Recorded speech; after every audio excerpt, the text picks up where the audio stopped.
സഹ്യപർവ്വത നിരകളുടെ നിശബ്ദതയിൽ മന്ത്രധ്വനികൾ ആകാശത്തോട് ലയിക്കുന്ന ഒരു പുണ്യഭൂമി. ഇതാണ് ത്രംബകേശ്വർ.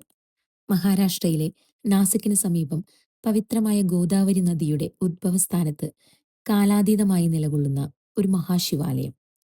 ത്രിമൂർത്തികളുടെ സാന്നിധ്യം ഒരേ ലിംഗരൂപത്തിൽ അനുഭവിക്കാവുന്ന ലോകത്തിലെ അപൂർവ ക്ഷേത്രങ്ങളിലൊന്നാണ് ത്രംബകേശ്വർ.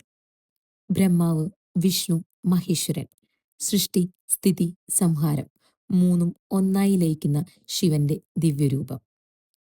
പിതൃക്കൾക്ക് മോക്ഷം തേടിയും ജീവിതത്തിലെ ദോഷങ്ങൾ നീക്കിയും ആത്മാവിന് ശാന്തി തേടിയും ലോകത്തിന്റെ വിവിധ കോണുകളിൽ നിന്ന് ഭക്തർ ഇവിടെയെത്തുന്നു. കാലം മാറുമ്പോഴും വിശ്വാസം ഇവിടെ മാറുന്നില്ല. ഓരോ മന്ത്രജപവും ഓരോ മണിമുഴക്കവും ശിവനിലേക്കുള്ള ഒരു യാത്രയാണ്. ത്രംബകേശ്വറിൽ നാം ദർശിക്കുന്നത് ഒരു ക്ഷേത്രമല്ല, നാം അനുഭവിക്കുന്നത് ആത്മാവിനെ ഉണർത്തുന്ന ഒരു ദൈവ സാന്നിധ്യമാണ്.